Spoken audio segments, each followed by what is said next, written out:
नमस्कार दोस्तों। तो एक बार फिर से स्वागत है आपका PSR क्लासेस में, जहां मैं राज सोनी आपको मध्य प्रदेश की तृतीय क्लास की ओर लेकर चलता हूं। तो पिछली क्लास में हमने मध्य प्रदेश के गठन के बारे में चर्चा की थी।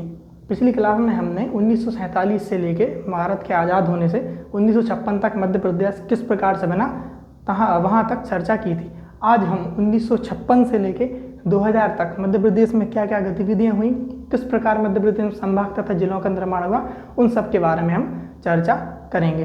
तो चलिए बिना कोई समय गवाए आगे बढ़ते हैं। मैं आज आपको मध्य प्रदेश के क्षेत्रीय विवरण के बारे में बताऊंगा कि मध्य प्रदेश की जो बॉर्डर है वह किस प्रकार से धीरे धीरे कम होती गई। तो इन सब के बारे में चर्चा करते हुए मध्य प्रदेश के बॉर्डर को बताता हूँ। तो आप देखेंगे जिस प्रकार से यहाँ पर पूर्व की तरफ में जसपुर, पश्चिम की तरफ में अलीराजपुर, दक्षिण की तरफ में सुकमा तथा उत्तर की तरफ में मुरैना, यह सब मध्य प्रदेश की बॉर्डर हुआ करती थी 1956 से लेकर 2000 तक। लेकिन जब 2000 में छत्तीसगढ़ मध्य प्रदेश से अलग होता है तो मध्य प्रदेश की बॉर्डर जो है वह जसपुर की पूर्वी क्षेत्र में जसपुर की जगह सिंगरौली तथा दक्षिणी क्षेत्र में सुकमा की जगह बुरहानपुर बॉर्डर आ जाती है। तो यहाँ पर नोट करने लायक चीज़ ये है कि प्रश्न यहाँ ये आता है कि पूर्वी जो मध्य प्रदेश की बॉर्डर है वह सिंगरौली में 2000 में जब सिंगरौली बनी तो सिंगरौली में की डिग्री कितनी है, तो 82.48। तो कितनी है सिंगरौली की डिग्री? 82 डिग्री 48, 82.48 के रूप में आप इसको याद करेंगे, आप इसको लिख लीजिएगा अच्छे से। तथा मध्य प्रदेश की 1956 से 2000 के बीच में 84.51 के रूप में आप इसको जान सकते हैं। तो आप इस चीज़ के बारे में नोट करिएगा। उसी प्रकार से मध्य प्रदेश की दक्षिणी जो बॉर्डर है उसके बारे में देखेंगे। सुकमा जो 70.46 हुआ करती थी 1956 से 2000 तक, और जब छत्तीसगढ़ मध्य प्रदेश से अलग होता है तब इसकी बॉर्डर कम होकर 21.6 हो जाती है। तो इन सभी चीज़ों को आपको नोट करना है। अब आप कहेंगे कि 74.6 से 21.6 यह ज़्यादा है। तो यह इसलिए ज़्यादा है क्योंकि यहाँ पर नीचे जो है विषुवत रेखा है, विषुवत रेखा के उत्तर में मध्य प्रदेश स्थित है। तो आप इसीलिए मध्य प्रदेश को उष्णकटिबंधीय क्षेत्र में आता है। इसलिए आप देखेंगे कि विषुवत रेखा से 17.46 डिग्री दूर सुकमा है तथा सुकमा के ऊपर आप जब छत्तीसगढ़ हट गया नीचे से तो महाराष्ट्र भी महाराष्ट्र के कुछ जिले आते थे यहाँ पर। जब ये हट गए, जब इनको हमने महाराष्ट्र को दे दिया, तब बुरहानपुर मध्य प्रदेश की दक्षिणी बॉर्डर के रूप में नया जिला निकल के आता है, जिसकी जो डिग्री है वह 21.6 है। तो आप इन सब चीज़ों को नोट कर लीजिएगा अच्छे से, क्योंकि यह पेपर में बहुत ही इम्पोर्टेंट क्वेश्चन के रूप में आ जाती हैं। अधिकतर पूर्वी क्षेत्र तथा दक्षिणी क्षेत्र ज़्यादातर प्रश्न में पूछे जाते हैं। तो आप मैं 1 मिनट के लिए साइड में होता हूँ, आप इसको नोट कर लीजिए।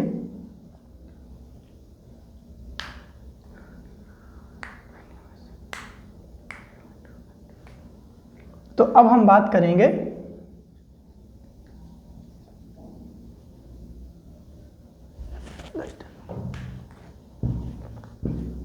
क्षेत्रफल की।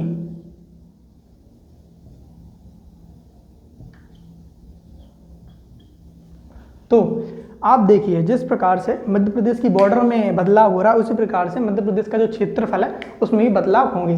तो मध्य प्रदेश का अभी वर्तमान में क्षेत्रफल का अभी कौन सा समय चल रहा है भाई लोगों? 1956 से लेके, मैं यहाँ पे लिख देता हूँ,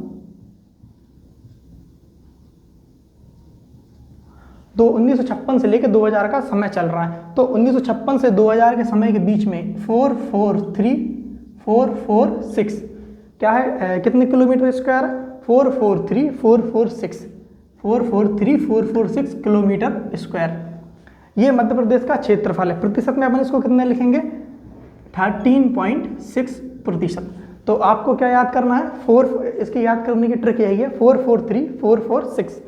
तो 443,446 किलोमीटर स्क्वायर।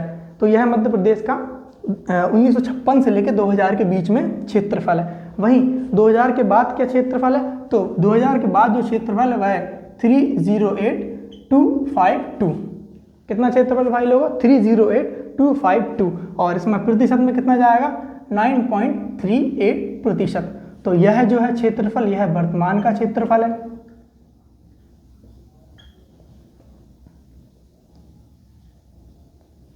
यह जो है वर्तमान का क्षेत्रफल है और यह जो है 443,446 किलोमीटर स्क्वायर, यह 1956 से लेकर 2000 के बीच के, जब छत्तीसगढ़ अलग नहीं हुआ था तब का क्षेत्रफल है। तो आप इस चीज़ को याद कर लीजिएगा। अधिकतर प्रश्न यहाँ पर ये पूछा जाता है प्रतिशत में कितना क्षेत्रफल है, तो 9.38 है आज़ाद 2000 के बाद में जब छत्तीसगढ़ अलग हो गया, और 13.6 है जब छत्तीसगढ़ जुड़ा हुआ था। तो इसको भी आप अपनी कॉपी में नोट कर लीजिएगा। मैं आशा करता हूँ आप इस चीज़ को याद करके आएंगे। इसके बाद में हम अब आगे बढ़ते हैं। इस समय पर यहाँ पर भोपाल राजधानी हुआ करती थी, जो अभी भी है। भोपाल यहाँ पर राजधानी थी मध्य प्रदेश की, जो अब कंटिन्यू भोपाल की राजधानी बनी रहेगी। यहाँ पर कुल जिले की संख्या 43 तथा संभाग की संख्या 8 थी। अब हम बढ़ेंगे कि मध्य प्रदेश में किस प्रकार से जिलों का निर्माण होता है। तो मध्य प्रदेश में हम जिलों का निर्माण करेंगे। इसके लिए हमें सबसे पहले यहाँ पर मध्य प्रदेश के मैप में जो एक्स्ट्रा छत्तीसगढ़ जुड़ा हुआ है उसको हम मिटाएंगे पहले। तो यहाँ पर हम इसको मैप को मिटा देते हैं। नहीं दोस्तों, मुझे पूरा मैप मिटाना पड़ेगा। पूरा मैप मिटा के मैं आपको लाइन वार समझाता हूँ।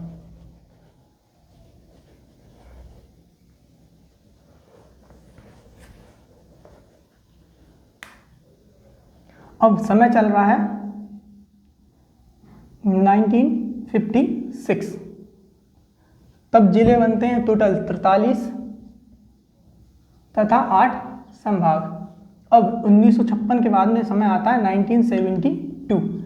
आप ध्यान दीजिएगा, भोपाल जो थी, अभी तक भोपाल तहसील हुआ करती थी सीहोर के अंतर्गत, लेकिन अब जो भोपाल है इसको जिला बनाया जाएगा।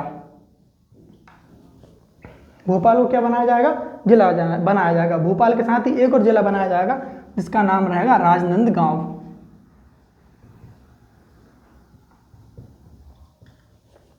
तो आप देखिए, भोपाल को सीहोर से अलग करके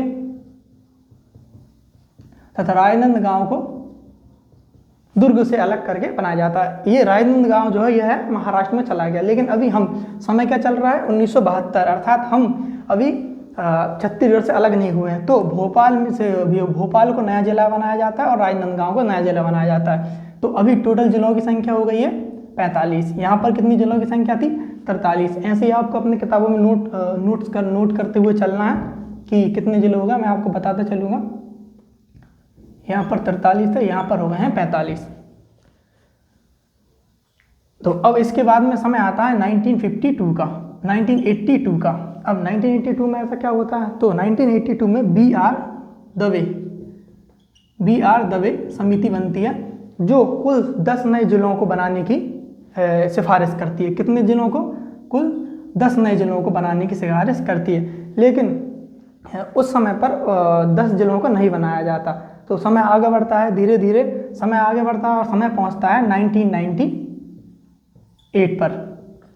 अब 1998 पर 2 समितियां आती हैं। एक तो बी.आर. दवे, जो कब से चल रही है? 1982 से चल रही है, जो बोल रही है कि भाई 10 जिलों को नया बनाया जाए, लेकिन सरकार नहीं मान रही है। उसके बाद में 1998 में बी.आर. दवे समिति आती है, उसके साथ में सिंहदेव समिति भी आती है।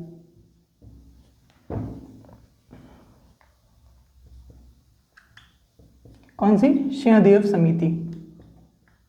तो कितनी समितियां हो गई? 2 समितियां। बी.आर. दवे बोलती है कि हमको 10 नए जिले बनाना है, और सिंहदेव समिति बोलती है हमको 6 नए जिले बनाना है, मतलब जिले बनाने की वो सिफारिश देती है मध्य प्रदेश में। तो इनमें से टोटल 1998 में इन दोनों समितियों की बात मान ली जाती है और टोटल 10 और 6 नए जिले बनाए जाते हैं। तो अब आपके मन में प्रश्न आएगा कि टोटल 10 और 6 नए जिलों कौन कौन से हैं? तो अपन उन्हीं जिलों के बारे में पढ़ेंगे जो मध्य प्रदेश में शामिल हैं, जैसे कि बड़वानी, श्योपुर, कटनी तथा डिंडौरी। तो कौन कौन से भाई लोग? बड़वानी, श्योपुर, कटनी तथा डिंडौरी। तो कौन कौन कितने ज़िले बन गए भाई लोग? 4 ज़िले बन गए, बड़वानी, श्योपुर, कटनी तथा डिंडौरी। अब आप इस सब चीज़ों को नोट डाउन करते हुए चलना। मैं आशा करता हूँ कि आप सभी लोग इसको नोट कर रहे होंगे। अब 10 में से कुल कितने ज़िले?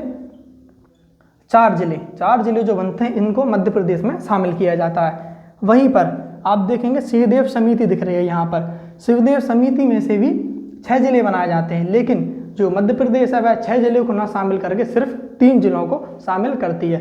3 ज़िलों का नाम क्या है सर? तो 3 ज़िलों के नाम है नीमच, हरदा व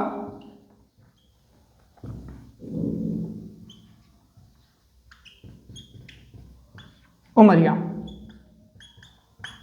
तो क्या होता है, बी आर दवे और श्रीदेव समिति दोनों की सिफारिश को मान लिया जाता है तथा 1998 में बी आर दवे की द्वारा 4 नए जिले मध्य प्रदेश में बनाए जाते हैं और श्रीदेव समिति के द्वारा 3 जिले मध्य प्रदेश में बनाए जाते हैं। बनाए टोटल 10 जिले और 6 जिले जाते हैं, लेकिन जोड़ा किनको जाता है? सिर्फ 10 में से 4 जिलों को मध्य प्रदेश और 6 में से 3, क्योंकि बाकी के जो जिले बने हैं वो महाराष्ट्र में शामिल, छत्तीसगढ़ में शामिल हो जाते हैं। इस कारण से आप इस चीज़ों को ध्यान रखना। आप इन सबको नोट कर लीजिए। तो मैं थोड़ा साइड में हो जाता हूँ।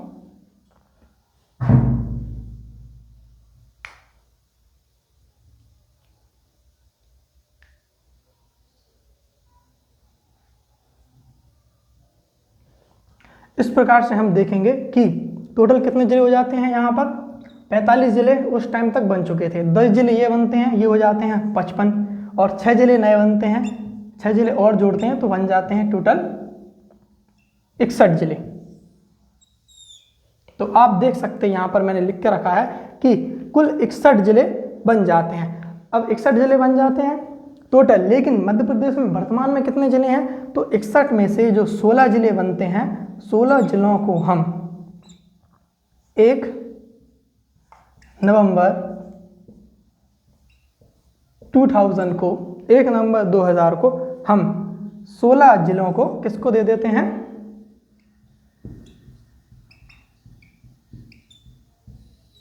छत्तीसगढ़ को दे देते हैं। 1 नवंबर 2000 को हम 16 जिलों को, जब छत्तीसगढ़ का विभाजन होता है तो हम किसको दे देते हैं? छत्तीसगढ़ को दे देते हैं। तो इस प्रकार से वर्तमान समय में, वर्तमान समय कौन सा वर्तमान समय? 2000। अभी जिलों की संख्या मध्य प्रदेश में बढ़ गई है, जिसके बारे में मैं अभी चर्चा करूंगा। इस अगली वीडियो में मैं आपको इसके बारे में ही चर्चा करके बताऊंगा कि किन किन नए जिलों का निर्माण हुआ है। तो 1 नवंबर 2000 में मध्य प्रदेश में कुल जिलों की संख्या कितनी रह गई है? आप 61 में से 16 घटा देंगे तो कितने बचेंगे भाई लोगों? 45 जिले। तो बताइए भाई लोगों, मध्य प्रदेश में टोटल जिलों की संख्या कितनी बची? 45। मध्य प्रदेश में टोटल जिलों की संख्या कितनी बची?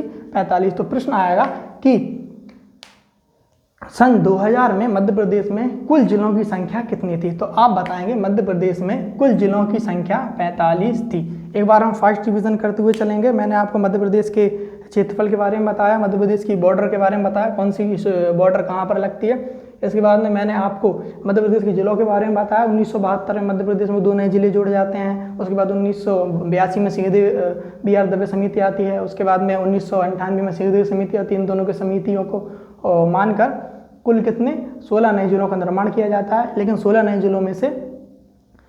जिलों में से मध्य प्रदेश में कुल 7 जिलों को शामिल किया जाता है तथा छत्तीसगढ़ के मध्य प्रदेश से अलग होने के तत्पश्चात हम कुल 16 जिलों को छत्तीसगढ़ को दे देते हैं और मध्य प्रदेश में कुल 45 जिले बसते हैं। तो इसके साथ मैं अपनी वीडियो को यहीं पर विराम दूंगा तथा अगली वीडियो में हम 1